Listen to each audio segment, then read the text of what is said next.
Okay, this one's just kind of fun.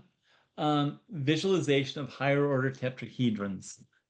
From the command line, you can do a graphics shrink 0.3, and that will make your elements shrink in a little bit smaller. Then you have to draw them all.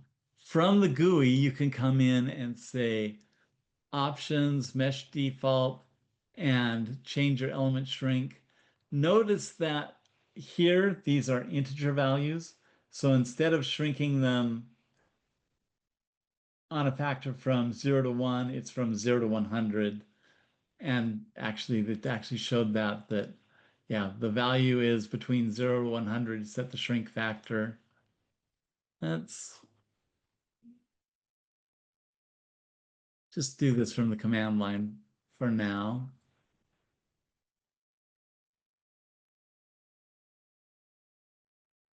So now you can go in and look at these individual elements, and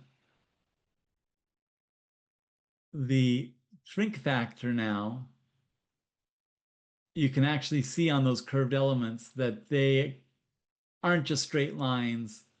There is an element there in the middle. And by the way, for those of you who don't know this trick, I'm holding the shift key down.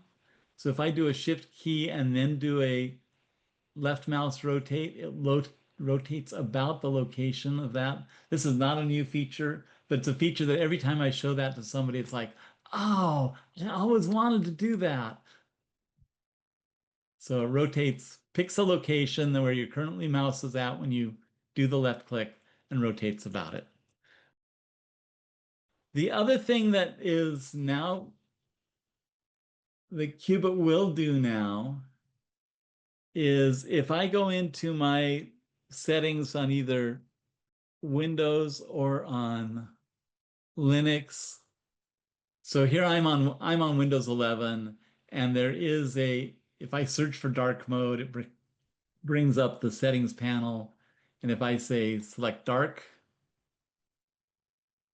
Qubit will now work in dark mode. There are still some issues that I find with it. I prefer having my system in light mode, but for people who do want it in dark mode, it is feasible to do this.